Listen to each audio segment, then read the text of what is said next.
자, 강의 들어가기 전에 그 합격생한테 문자 온 걸 하나 좀 읽어드리려고 해. 여러분들한테 도움이 되라고.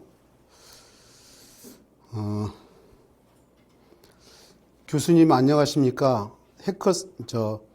교수님의 인강으로 배웠던 사람입니다. 철없이 예체능하다가 여러 사정으로 그만두고 현장에서 꾸준히 일을 하다가 아직 나이가 젊으니 조금 실리적이지만 쟁취적인 것을 이뤄봐야겠다는 조언을 듣고 어려운지도 모르고 무턱대고 시작하였습니다.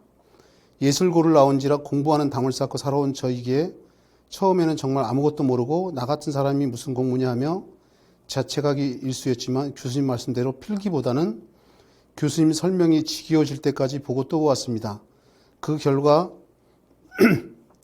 점점 개념이 모여 정립됨을 느꼈고 제가 사는 곳에 거의 모든 것에 건축이 자리 잡고 있다는 힌트를 얻을 수 있었습니다. 82.5점으로 1차 합격했습니다.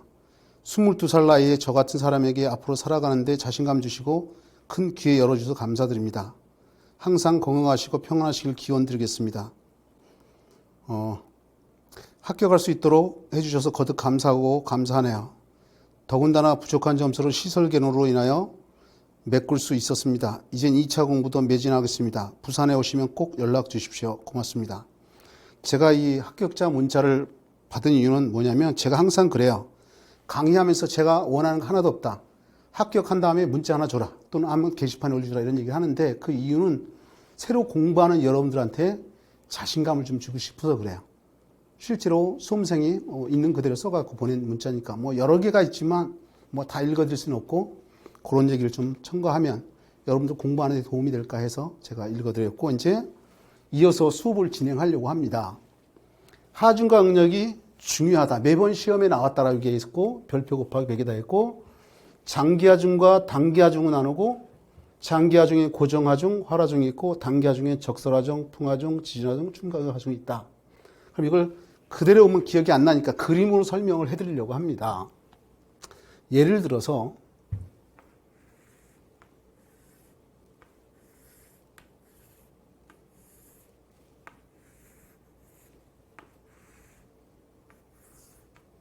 건물이 이렇게 있다라고 하고요. 계단도 이렇게 있겠죠. 지반선이 있을 거고요. 기초가 이렇게 있을 겁니다. 그럼 아까 주요 구조부 얘기할 때 이게 지붕이라는 얘기 했었고요. 수직으로 된 요 부재를 갖다가 우리가 기둥이라고 얘기를 했고요. 요 수직 부재를 연결하는 수평 부재를 보라고 했습니다. 위에서 내려오는 여기 위에서 내려오는 하중을 이 벽이 여기 뭐 이병력에서 여기서 이 벽이 위에서 내려오는 힘을 버팅길 수 있다. 이걸 갖다 우리가 내력벽이라고 했습니다. 그 다음에 각 층에 콘크리트 슬래브가 이렇게 있을 거다 이런 얘기인 거죠. 이걸 갖다 우리가 바닥판이라고 하는 거고요. 이게 주요한 계단, 주계단이라고 얘기를 했죠. 이 6가지가 아까 얘기하기를 주요 구조부다. 2차 과목에 나온다 얘기했고 불하고 관계에 있다 이런 얘기를 했는데 이 그림은 복습하면서 이걸 설명하려고 그래요. 장기하중은 오랜 기간 하중을 가하는 거다. 그 중에 고정하중과 활하중인데 고정하중은 죽을 사자를 써서 사하중 또는 움직이지 않는다. 정지했다 그래서 정하중이라고 했는데 요거 지붕, 기둥, 보, 내력벽, 바닥판, 주계다 이런 것들은 움직이지 않는다는 거지. 이게 바로 고정하중, 사하중, 정하중이다. 활하중, 적재하중, 동하중이라고 했는데 요 적자가 쌓을 적자입니다. 예를 들어 여기 보면 테이블이 이렇게 있다고 가정을 한번 해보세요. 뭐 책상이 있다라고 해도 되겠죠. 테이블이 이렇게 있어요. 이 테이블 움직일 수 있잖아요. 그죠? 또 사람이 있어요. 쉬는 시간 되면 차도 한잔 마시고 나가서 담배 태시면 담배 태죠. 움직일 수 있는 거예요. 이런 것들이 활하중 또는 적재하중. 왜 적재하중이냐? 이 건축물의 입장에서 보면 사람의 몸무게나 테이블의 무게가 쌓여져 있다 이거지. 이게 움직일 동작, 움직일 수다 동하중 이렇게 본다는 거예요. 그렇다면 이 장기하중은 장기하중은 요거 고정하중은 다 위에서 아래로 내리 누르는 수직하중이에요. 위에서 다 아래로 내리 누른다는 거죠. 다 위에서 아래로 내리 누르죠. 활하중도 위에서 아래로 내리 눌러요. 다시 말해 장기하중은 수직하중만 있다 이런 얘기인가요? 수직하중만. 이제 단기하중을 볼 겁니다. 이 단자가 짧을 단자라 해서 짧은 기간 동안 하중을 간다. 그럼 적설하중. 이게 눈설자고 쌓을 척자. 눈이 쌓인다는 거죠. 여기에 눈이 와요. 눈이 있으면 무게가 위에서 아래로 내려 누르겠죠. 위에서 아래로 이렇게 내리 누를 거예요. 이게 눈이 싹 녹아버리면 하중이 없어지죠. 그게 단기 하중이다 이런 얘기인 거죠. 눈이 있을 때는 하중을 가지고 눈이 없으면 하중 안 가니까 그게 단기 하중이 들어간다. 단 여기서 다설지역이요. 다설지역에서 이 다자가 많을 다자입니다. 눈이 많은 거. 그럼 얼마나 됐냐? 요 눈의 깊이. 이걸 적설심도라고 하는데 1m 이상 되면 이 다설지역은 장기하중에 넣어준다는 거야. 원래 적설하중은 단기하중이지만 눈의 깊이가 1m 이상 되는 지역은 장기하중에 넣는다. 왜? 1m 정도 이상이 되면 눈이 녹을만 하면 눈이 또 오고 하다 보니까 계속 하중을 가기 때문에 다설지역은 장기하중에 넣어준다는 거야. 그 다음에 풍하중. 이 풍자가 바람풍자죠. 바람이 불어온다는 거예요. 바람. 근데 바람이 안 불면 하중이 없어지죠. 바람 불 때는 하중이 있고. 좀 더 추가적으로 얘기하면 여러분들이 우리 63빌딩 예를 들면 63빌딩이 바람이 몹시 많이 분다는 최상층이 1m 정도 좌우로 흔들린다는 소리 들어봤을 거야. 초고층 빌딩은요. 우리가 보통 초고층 빌딩 하면 건축 법규에 50층 이상을 초고층 건물이라 그래요. 높이로 따지면 200m야. 예를 들면 이 콘크리트 바닥에서 다음 층 콘크리트 바닥까지를 층고라고 하는데 사무소 건축물은 보통 한 개 층을 4m로 잡아줘요. 그러면 50층이니까 4, 5, 20, 200m. 200m 이상이거나 또는 50층 이상이면 우리가 초고층 건물이다. 그러면 준초고층이 있어요. 그럼 당연히 초고층에 준한다는 건데 50층은 안 되겠죠. 대신 30층 넘어가는 건 중초고층이라고 하죠.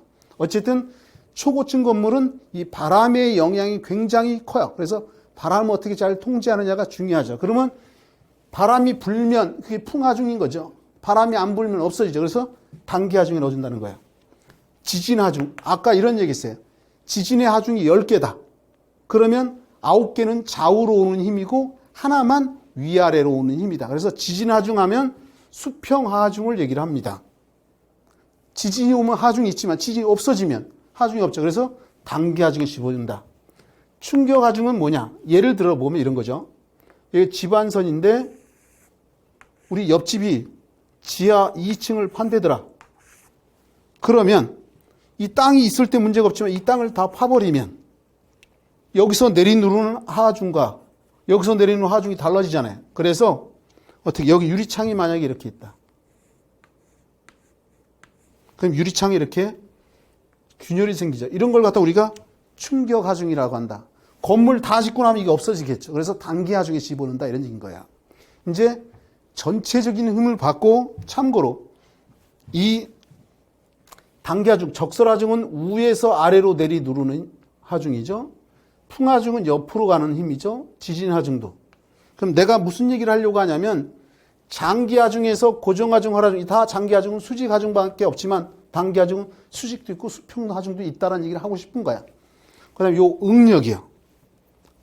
요 응력을 얘기할 건데 내가 아까 이런 얘기 했었죠. 손가락으로 볼테기를 찌르면 이게 손가락 힘이 하중인 거고 이 볼테기가 빵꾸 안 나려고 안에서 버팅기는 걸 갖다가 응력, 내력이라고 했어요. 그럼 이 응력을 여기다 정리해 볼 거야.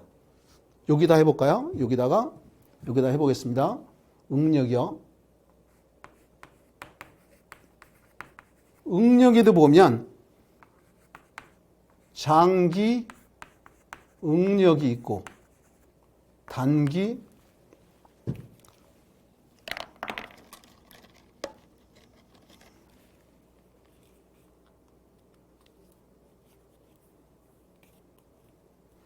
장기 응력이 있고 단기 응력이 있다는 거야. 그러면 먼저 이렇게 접근하자고요. 내 손가락으로 누를 때 이 하중이 내 볼테기가 빵꾸가 안 나려고 견디는 응력이 작으면 내 볼테기가 빵꾸가 나죠. 건축물 입장에서 보면 건축물이 무너지잖아요. 그러면 안 되잖아요. 그래서 이 장기 응력은 장기 하중보다 최소한 같거나 더 커야 된다는 거야. 하중보다 응력이 최소한 같거나 더 커야 건물이 안 무너진다 이런 얘기인 거예요. 그러면 장기 하중이 뭐냐? 장기 하중이 뭐예요? 여기 있죠. 고정 하중과 하하중. 다시 말해 고정 하중과 플러스 하하중. 이 두 개를 더한 것보다 최소한 같거나 더 커야 된다는 거예요. 그러면 단기 응력은 요 장기 하중에다가 플러스 단기 하중. 이거보다 최소한 요 두 개를 더한 것보다 같거나 더 커야 된다는 거야. 내가 그럼 무슨 얘기를 하고 싶은 거냐 한번 보자고요. 왜 단기 응력은 장기 하중하고 단기 하중 합치냐? 여기 지금 고정 하중에 보면 지붕, 기둥, 보, 내력벽, 바닥판, 주계단. 거기다가 테이블, 사람, 화라중. 거기에다가 눈이 오죠. 바람도 불죠. 지진도 오잖아요. 이 두 개를 다 견뎌야 된다 이거야. 그래서 이 두 개를 합친 것보다 최소한 같거나 더 커야 된다. 그러면 요거는 장기 하중만 견디면 되는데 이건 장기하고 단기를 다 겹쳐야 되니까 다시 말해 장기보다는 항상 단기가 더 크다라는 얘기를 하고 싶은 거야. 여러분들한테. 우리 지금 배운 과목이 1편의 건축 구조를 배웠는데 건축 구조 처음부터 끝날 때까지 항상 장기보다는 단기가 크다는 걸 머릿속에 넣으라는 거야. 이게 별거 아닌 것 같지만 나중에 하면 헷갈려요.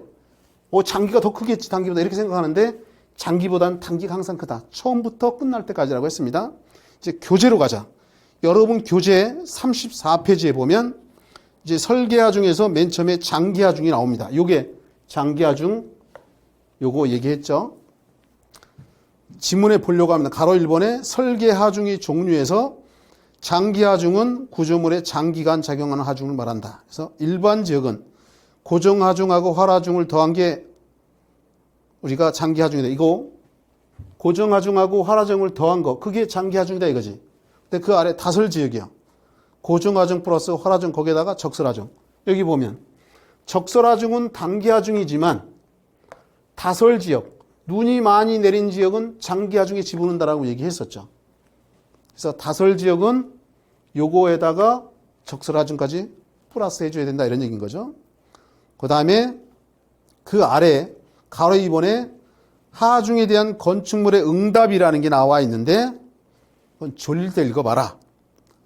그 다음에 그 아래 보면 2번에 고정하중 얘기가 나와요. 요거 얘기인 거죠. 고정하중. 지붕, 기둥, 보, 내력벽, 바닥판, 주계단이요. 자, 정의에 보면 동그라미 1번에 고정하중은 건축물의 주요 구조부와 주요 구조부가 이 6가지죠. 이에 부착되어 있는 비내력 부문 및 각종 시설, 설비 등의 중량에 의하여 구조물의 존치기간 중 지속적으로 작용하는 정적인 연지가중이다. 그래서 정하중이라고 하는 거죠. 그리고 연지가중이 곧 수지가중을 얘기하는 거고요. 그럼 내가 지금 여러분한테 얘기하려는 게 요 6가지 여기에다가 어떻게 해요? 테이블, 사람 이런 활하중 그렇죠? 여기에다가 예를 든다면 여러분들 책상들 있잖아요. 그거 말고도 비내력벽이 뭐예요? 벽은 벽인데 힘을 받으면 내력벽, 힘을 안 받으면 비내력벽. 건물이 지어져 있는 한 계속 하중을 가죠. 예를 들어 2평 에어컨도 그렇죠. 건물이 있는 한 에어컨 있을 거 아니에요. 그런 것들도 이 장기하중에 집어넣는다 이런 얘기를 하고 싶은 거야. 고정하중에. 이 고정하중에 집어넣는다는 거야. 동그라미 2번에 고정하중은 구조체 자체의 무게인 자중, 스스로의 무게 이런 것들, 이런 것들 구조체 자체의 무게인 자중, 고정된 기계 설비 등의 하중으로 고정 칸막이 벽과 같은 비구조 부재의 하중도 포함된다는 거야. 비구조라는 게 비내력벽 이런 거죠.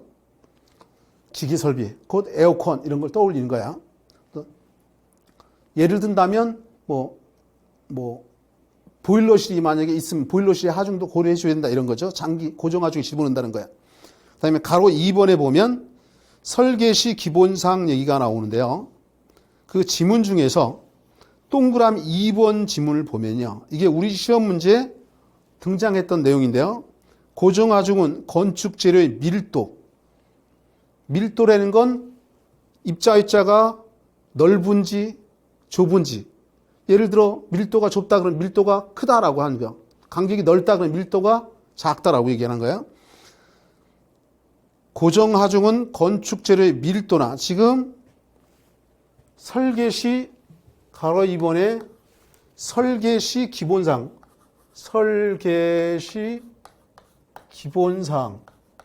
기본상의 동그라미 2번 지문입니다. 고정하중은 건축 재료의 밀도나 단위 최적 중량의 최적을 곱하야겠어. 그 곱한다는 거야. 더하는 게 아니라 곱한다는 걸 기억해야 된다는 거야. 그 다음에 동그라미 3, 4번은 졸릴 때 한번 읽어보시고 옆 페이지 가보면 3번에 활화중 얘기가 나옵니다. 우리 조금 전에 고정하중은 죽었기 때문에 사화중이라 했죠. 데드 로드라고 해요. 근데 그 활화중에 보면 라이브 로드라고 하죠. 살아있다, 움직인다는 거죠. 정의를 보면 활화중은 적재하중이라고도 합니다. 여기 보면 활화중을 적재하중이라고 한다 그랬죠. 건물의 사용 및 점유에 의해서 발생되는 하중으로 사람, 여기 사람 들어가죠. 가구, 이동 칸막이, 고정용 칸막이는 고정하중에 들어가지만 이동 칸막이는 활화중에 들어간다는 거야. 창고의 저작물, 설비기 등의 수직하중을 말한다. 이 활화중도 수직하중밖에 없는 거죠. 이번에 활화중은 신축 건축물 및 공작물의 구조 개선과 기존 건축물의 안전성 검토 시 적용입니다. 당연한 얘기인 거고 굳이 애울 필요는 없어요. 이거는요. 그 다음에 그 아래 가로 2번에 설계 시 기본사항에 보면 동그라미 1번에 활화중은 등분포 활화중과 집중 활화중으로 분리하며 그 크기는 구조물의 안전도를 고려한 용도별 최소값에다 언더라인을 그세요. 최소값에다 밑줄을 준 것이다 이런 얘기인 거예요. 그리고 그 지문을 설명하면 첫째 줄에 여기다가 표현하려고 합니다.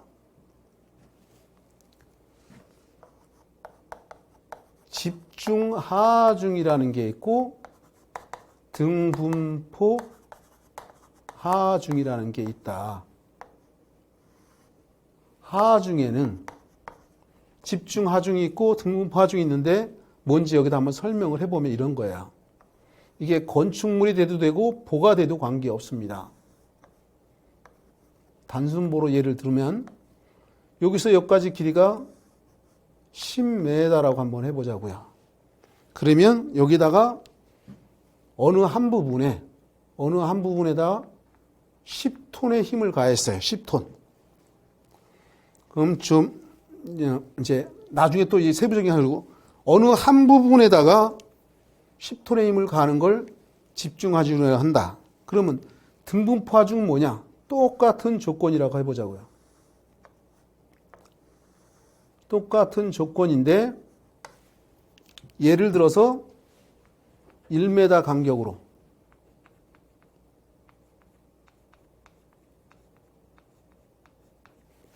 (1톤씩) 다 1톤씩 힘을 가했어요. 이 길이가 10m고요. 그러면 이건 1m 간격 일정하게 1톤씩 가해서 10톤이 되는 거고 이건 어느 한 부분만 10톤이 가죠. 이런 걸 집중하중, 이건 등분포 하중이라고 한다. 그러면 활화중에도 요 활화중에도 집중 활화중이 있고 등분포 활화중이 있다 이런 얘기인 거예요. 그 지문을 다시 보시면 그 지문에 동그라미 1번이요. 활화중은 등분포 활화중과 집중 활화중으로 분류하며 그 크기는 구조물의 안전도를 고려한 용도별 최소값. 우리 건축물은 안전해야 되잖아요. 그래서 최소값이라는 거 언더라인 그라고 했고요.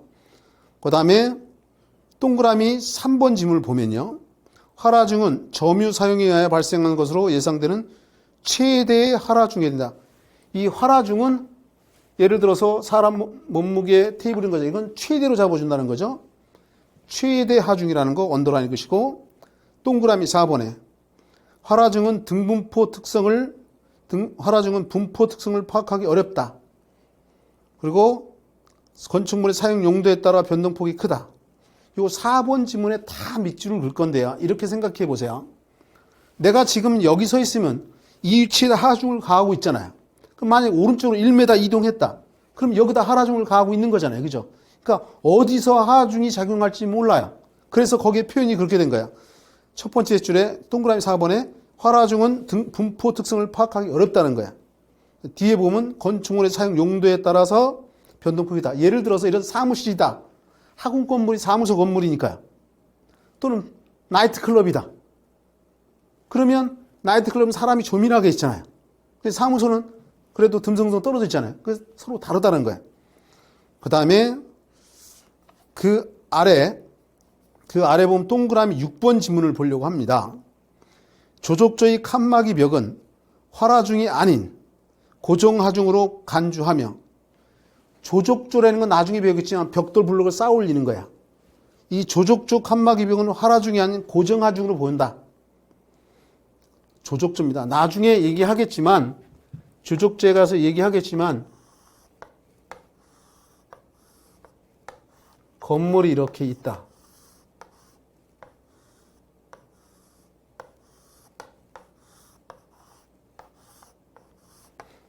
예를 들어 벽돌. 벽돌이 뭔지는 대부분 다 알 겁니다. 여성분들도. 여기서부터 여기까지를 길이라고 하죠. 길이. 그리고 여기 190이고 여기서 여기까지를 너비라고 하고 너비는 90. 여기서 여기까지는 두께라고 얘기를 하고 57이죠. 이런 부재들을 쌓아 올려요. 접착제는 모르타르가 되죠. 이렇게 집어넣어서 쌓아 올린다. 이게 조족조다. 근데 조족제에도 그 지문의 뜻이 이런 거야.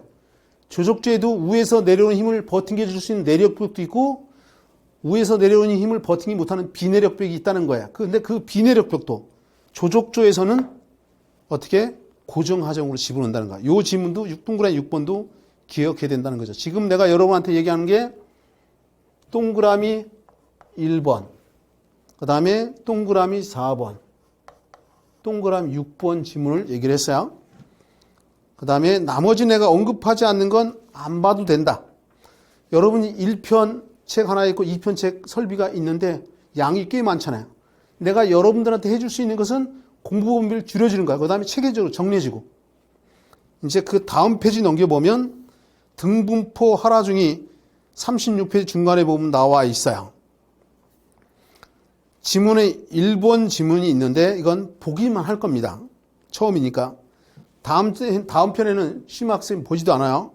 진동, 충격 등에 있어 기본 등분포 하라중을 적용하기에 적합하지 않은 경우의 하라중은 건축물의 실제 상황에 따라 하라중의 크기를 증가하여 산정한다. 동그라미 2번에 구조물의 용도별로 적용하는 기본 등포 하라중의 최소값이라는 게 나오는데 그 도표의 첫 칸에 주택에서 보면 주거용 건축물의 것에서 하라중이 2.0으로 돼 있죠. 좀 이따 그림 그려 설명할까요? 그 다음에 그 다음 페이지 38페이지에 가보면 발코니 그 도표 지금 38페이지 위에 도표에서 발코니는 출입바닥 하라중의 1.5배 이런 얘기가 나와 있어요. 여기다가 한번 예를 들어볼게요. 여기다가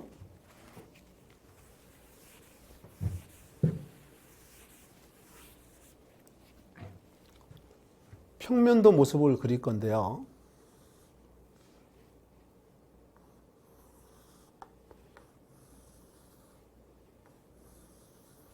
보가 이렇게 있습니다. 보는 수평 부재죠. 여기도 보가 이렇게 있어요.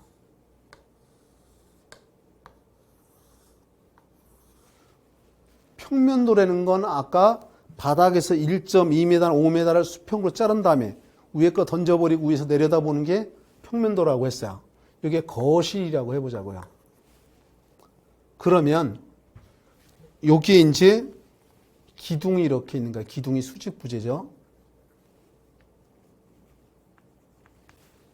그러면 여기를 한번 이렇게 잘라서 쳐다보면 이런 모습으로 나타나게 돼 있어요.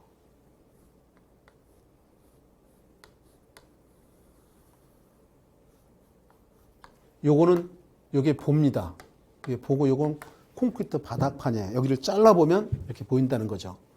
여기는 바닥판이고 이게 슬래브라는 거고 요거는 보다 이런 얘기죠. 이쪽도 이렇게 잘라서 이렇게 쳐다보면 여기도 똑같죠.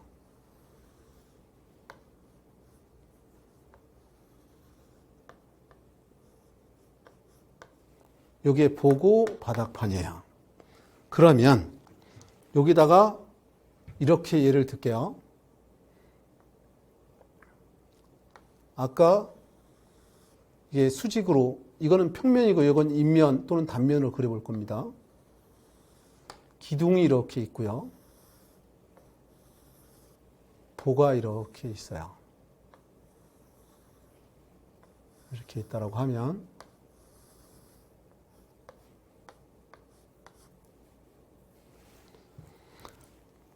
요 보의 철근이 이렇게 와서 이렇게 정착을 해요.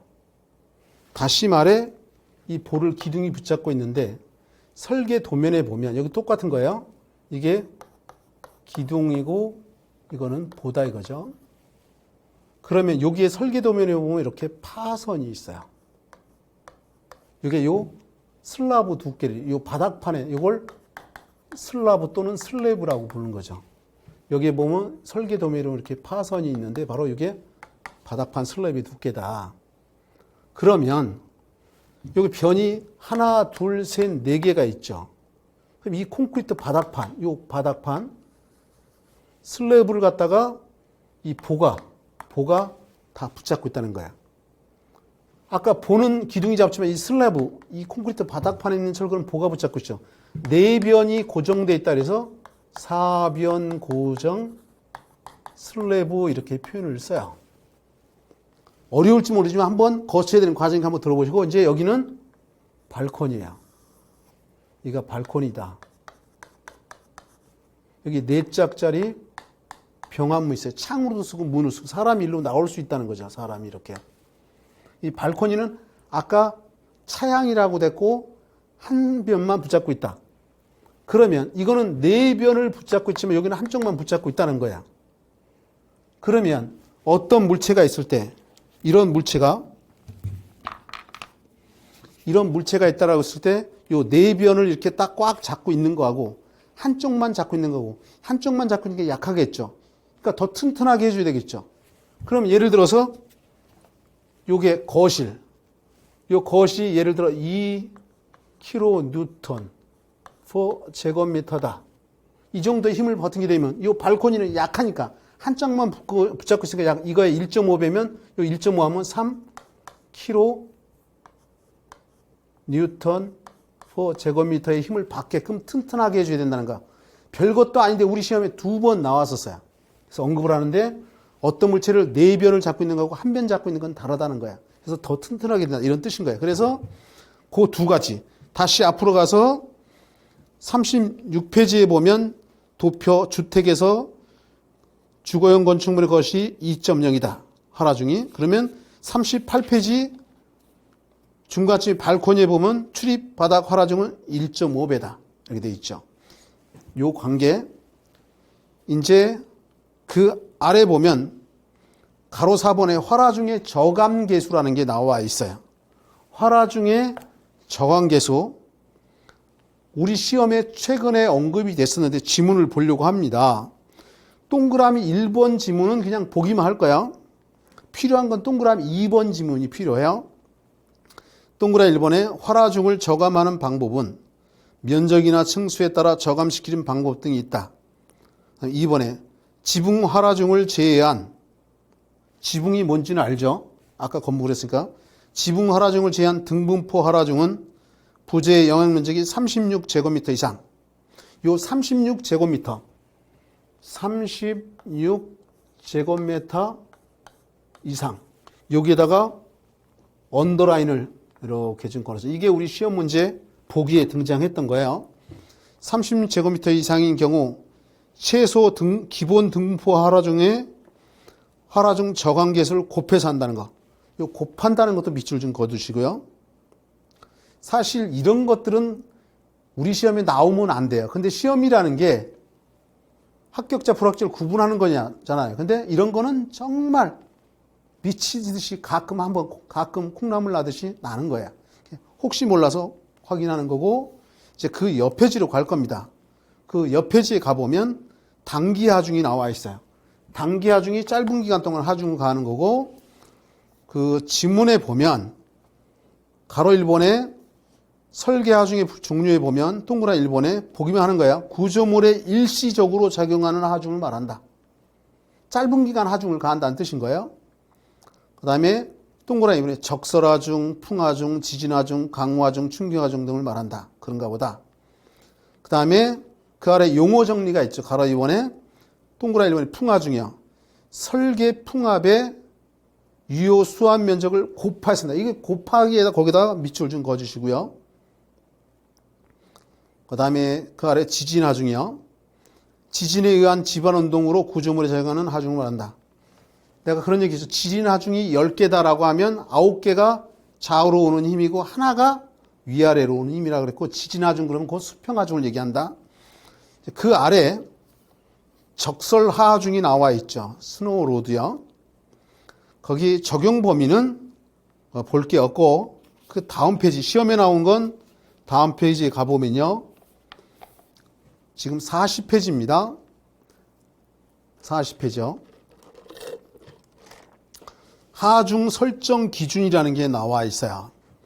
그 중에 하나 문장을 바꿔서 답이 되는데, 여기다가 써보도록 하겠습니다. 가로 2번에 하중 설치 기준이요. 설정 기준. 그 중에서 동그라미 1번 지문이요.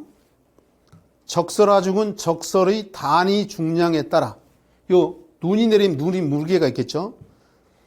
적설 단위 중량에 따라 그 지방의 수직 최대의 적설량을 곱해서, 여기다 밑줄 그으세요.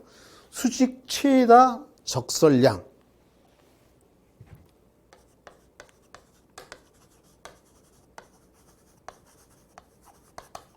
적설량을 곱해서 여기다가 언더라인을 좀 이렇게 거줘라. 수직 최대 적설량에 곱해서 한다는 거예요. 그 다음에 그 아래 동그라미 2번이요.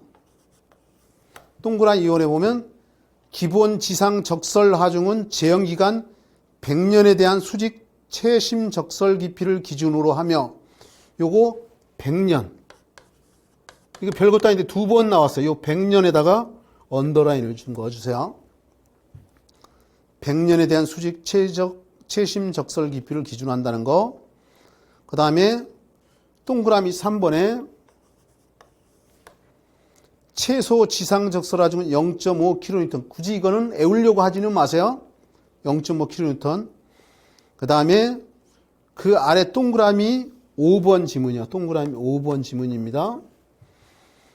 적설 하중은 지붕의 물매가 작을수록 크다라고 돼 있어요.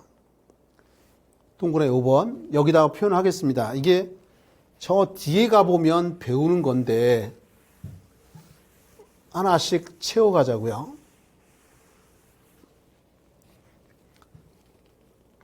지금 물매에 관한 얘기를 나중에 이 물매를 갖다가 기울기, 부배 이런 표현을 써요. 저 뒤에 가보면 지붕공사에서 배울 거예요.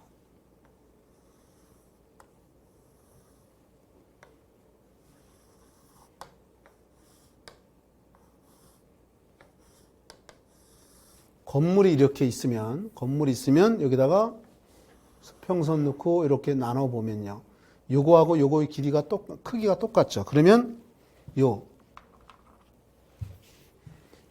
수평 길이에 대한 요 수직 길이의 비를 갖다가 우리가 물매 또는 기울기 구배라고 한다. 그래서 설계 도면에 보면 여기다가 수평선 넣고요. 그 다음에 여기 수직선 넣고 요 경사대로 넣어요. 그래서 요 수평 길이를 10으로 잡고, 예를 들어 요 수직 길이가 3이다 그러면 우리가 10분의 3 물매 이런 표현을 써요. 또는 3대 10 물매, 또는 3cm 물매 이런 표현을 쓴다. 항상 수평이 10이니까. 만약에 4다 그러면 10분의 4 물매, 5다 그러면 10분의 5 물매 이런 표현을 쓴다는 거야. 이게 물매 기울기다. 그렇다면 이 지붕이 이렇게 경사지는 지붕이 있는 반면에 그냥 이렇게 주택에 보면 평평한 지붕도 있잖아. 이 평지붕은 눈이 많이 쌓이겠죠. 이거 경사지면 눈이 이렇게 떨어져 나갈 거 아니에요. 그럼 이제 기울기를 얘기할게요. 수평선이 있고 수직선이 있어요. 수평선, 수직선 이게 90도잖아요. 그럼 이걸 갖다가 반 나누면 이 각도가 45도잖아요. 이 45도일 때를 되물매 이런 표현을 써야 나중에 지붕공사에서 배우겠지만, 그럼 만약에 이 기울기가 45도보다 크다 그러면 된물매라고 해요. 이 된물매를 급한 물매라고 해요. 급한 물매. 만약에 45도보다 작다, 경사도가. 그러면 뜬물매 그런 거예요. 뜬물매. 이건 완만하다 이거지. 완만하다. 그렇다면 내가 여러분한테 얘기하는 게 이 기울기가 급하면 급할수록 눈이 안 쌓이겠죠. 근데 이거 기울기가 없으면 눈이 많이 쌓일 거 아니에요. 그 지문을 다시 가보자고요.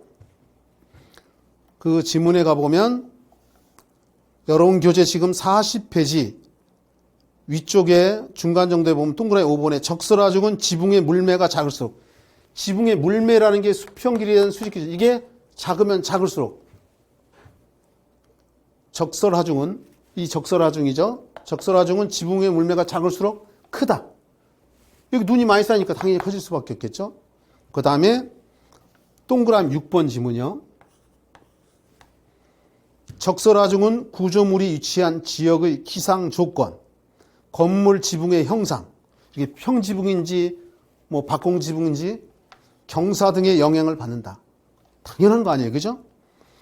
그 중에 하나 문제 바꿔서 답이 되는 거. 그 아래 풍하중 얘기가 나오죠. 이 풍하중이 바람풍자라고 얘기했었죠. 풍하중. 그 풍하중에 보면 윈드로드라고 돼 있는데 그 적용 범위, 가로 1번의 적용 범위에서 동그라미 1번 지문을 보려고 합니다. 강풍에 의한 건축 구조물의 탄성적 거동을 전제로 한 최소 풍하중을 산정, 여기 최소 풍하중을 산정, 여기다 밑줄 그으세요. 언더라인을. 최소 풍하중을 산정하는 경우에 적용한다. 그리고 이제 시험에 나오는 내용은 그 아래 가로 2번에 요 하중 설정 기준이죠. 요건 했던 거니까 요 그대로 이용해 보겠습니다. 하중 설정 기준이 나와 있는데 이게 우리 시험에 등장을 여러 번 했던 거야. 별표 해도 되고 별표 곱하기 100까지 해도 돼요. 이제 하나씩 확인을 해볼 겁니다. 동그라미 1번 지문에 보면요. 풍하중은 주골재 설계용 수평 풍하중, 지붕 풍하중, 외장재 설계용 풍하중으로 구분하며 풍하중 각각의 설계 풍합의 유효 수압 면적을 곱하여, 여기다 언더라인을 그으세요. 각각의 설계 풍합의 유효 수압 면적을 곱하여. 그것도 귀찮으면 유효 수압 면적을 곱한다는 거. 여기다 언더라인을 좀 거달라. 그 다음에 동그라미 4번 지문을 보려고 합니다. 동그라미 4번이요. 지금 동그라미 2번 면적을 안 했네요. 동그라미 2번. 동그라미 2번 지문에 보면요. 풍하중은 수평하중으로 바람을 받는 벽면의 면적이 클수록 크다. 예를 들어 이게 벽이잖아요. 그죠? 바람이 이렇게 불어옵니다. 근데 이 벽면이 넓으면 바람이 많이 닿겠죠. 벽면이 좁으면 바람이 조금 닿겠죠. 당연한 얘기인 거야. 그 벽면의 면적이 클수록 크다. 여기다가 언더라인 그시면 되고요. 그 다음에 동그라미 4번 지문을 볼 거예요. 동그라미 4번 지문이요. 주골조 설계형 설계 풍합은 설계 속도압, 가스 영향계수, 주골조 설계형 풍압계수를 곱해야 된다. 여기서도 곱한다는 거야. 곱한다는 거 기억해야 되는 거죠. 1번도 곱한다는 얘기가 나왔었고요. 그 다음에 옆 페이지로 가서 동그라미 5번도 마찬가지입니다. 지문에 보면 외장재 설계형 설계풍압은 설계 속도압에 의해서 외장재 설계형 풍압계수를 곱하여. 이것도 곱하는 거죠. 그죠? 이것도 언더라인을 좀 거주시고요. 그 다음에 동그라미 6번 지문입니다. 동그라미 6번 지문에 보면 여기다가 동그라미 6번이요. 동그라미 6번 지문 보면 설계 속도압은 건축물 설계형 풍화중을 결정하기 위한 평균 풍속의 등가 정적 속도압으로 건축물에 적용하는 풍압력을 산정하는 경우 기본이 되는 양을 말하며 공기 밀도의 여기서부터 밑줄 긋을 거예요. 공기 밀도의 설계 풍속의 제곱을 곱한다는 거. 여기다 언더라인 좀 거주세요. 나머지는 안 봐도 된다. 그 다음 페이지 넘겨서요. 지진 하중 얘기가 나옵니다. 지진 하중 얘기가 나오는데 요거는 조금 쉬었다가 다시 하려고 합니다. 좀 쉬자고요.